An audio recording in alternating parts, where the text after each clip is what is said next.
I'm so glad that you could tune in today. Definitely want to thank everybody in the audience for joining us. We just passed 35K on our viewership, so let's have some updates.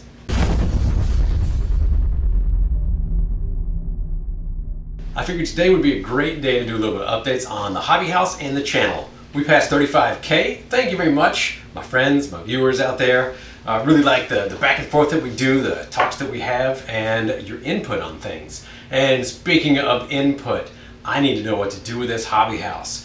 The plans have changed. So instead of tearing down the back portion or putting a shop behind it and then tearing down the front portion, we're just going to level the entire thing. It turns out I have a lot of equity in just the lot by itself, so we can actually tear it down, get a construction loan, and just make a house by itself. So my question for you, the viewer, what would you do with a house build, with a shop house? Would you have the entire lower floor be something that is nothing but shop and parking? Or would you have some living area? What I'm thinking is that we should probably have some living area down there and maybe do an ADA accessible ground floor.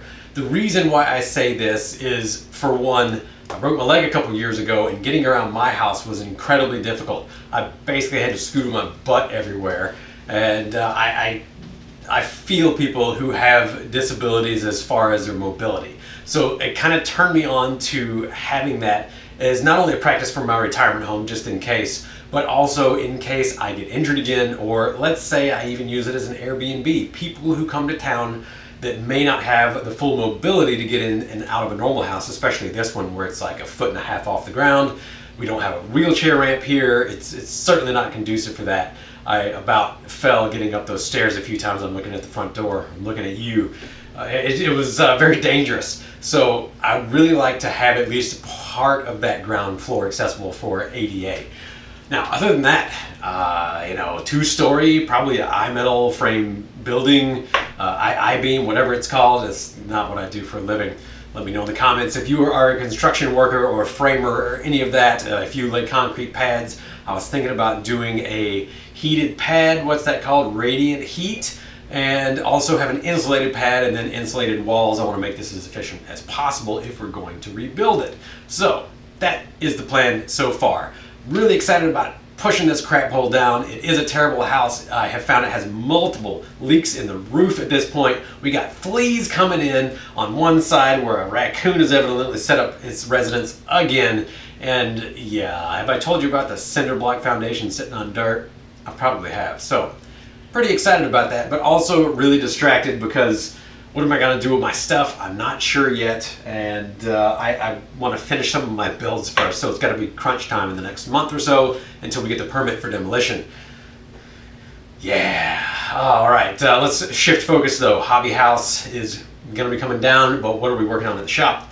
These little FTDI devices from Adafruit, we actually have 100 of these coming in that we are going to pre-solder for y'all and make it to where you can hook up to your Crawlmaster Minis for easy peasy updates of your firmware. We also have a video that will show you how to solder your own if you want to do that, along with the part numbers. And then after that, we will be releasing the 1.7 firmware, which has both the temperature fix that we already released in 1.68, but also has a scaled voltage on there so that the really smooth startup works along all of the voltage range. So that will not only make it run cooler, but it will give you 4S capability on higher kV motors, so we'll no longer be limited to the 1400 kV limit on 4S. And that is awesome. And right here, I've been testing with my Bastard Junior project. It's, a mess of wires right now, but let's just show you.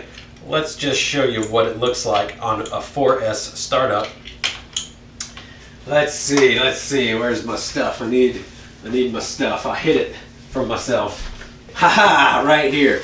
It's the episode of Where's Terrell. Speaking of, where is Terrell right now? Alright, so we turn that guy on, we turn this guy on.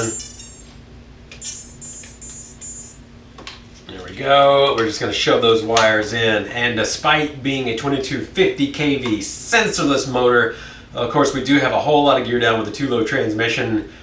Our minimum speed, I'm going to cheat a little bit here. We'll just use my trim. Our minimum speed, there's our minimum speed.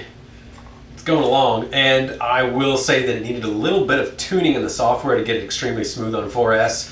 the startup power, I had to move from the stock 100 to the 110 position because there was a little blip going in between the startup function and the sensorless 6-step function.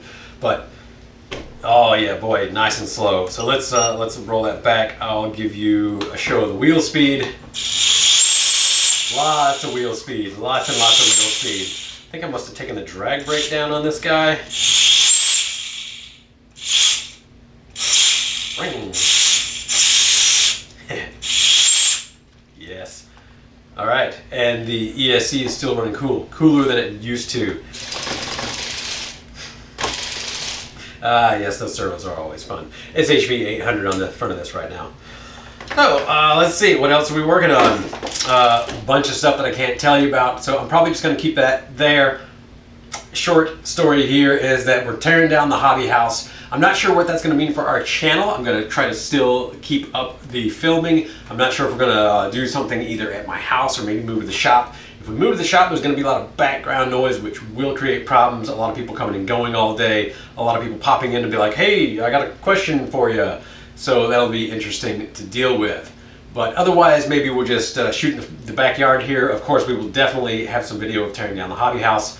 I was going to tear it down myself. I know I told you all that, but my stepdad, who is in real estate, knows a guy that does it for really cheap and really fast, and this place is so small.